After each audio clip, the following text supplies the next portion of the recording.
Okay, back to the video. We selected the planar map, and then I'm gonna hit fit to see what happens. If we click on the if we see on the UV editor window, it's kind of coming along a little bit too meshed up, right? We want to have it on the front view. One way you can do that is while with the projection selected still, you can go to the rotate tool, for example, and position your UVs as you want, and you see how nicely it's getting now. I like to do this manually because it allows me more control of how I see the UVs, and you can position it in a way that the UVs kind of like start looking much nicer. If you see now they're more laid out and easier to work with. There is some visible stretching back here that we're going to just address next. But right now we get out of the projection mode because otherwise you won't be able to select anything. And go to the move tool in the UV editor, and then you can see the segment that you just worked with.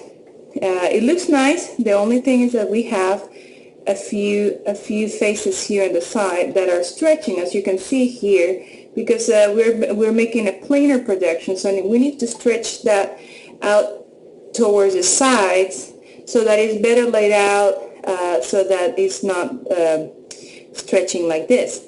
So I'm going to go for that to vertex mode, and I'm going to zoom in a little bit, and you could either do it manually like this if it's not too many of them, and the goal will be to have that stretching disappear. Let me zoom in here so that you see how moving those UVs, these are the ones on this side,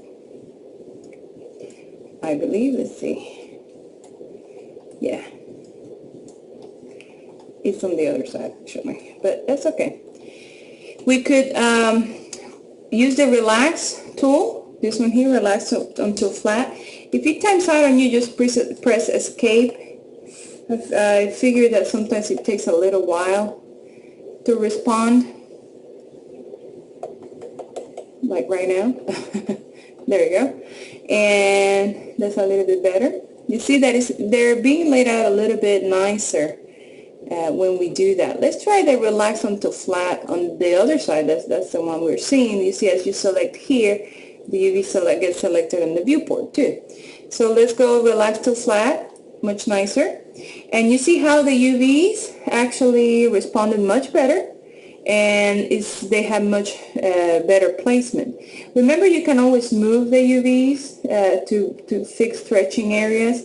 Like you see how this UV here corresponds to that one there, and as I move it and stretch it or pull it, it responds by moving the UVs also.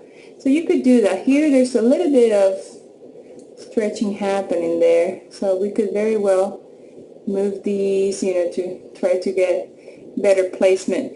You can play with the UVs separately until you achieve something that you like.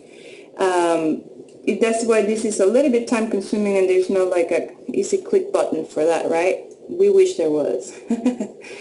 So we have that part done, and what I'm going to do next is I'm going to come here to see the back part, the back side. You see how much bigger it looks now, so it means that the UVs are not set up. And then also I have it here very, very big, and that this needs to be down here. We'll do that on the next step.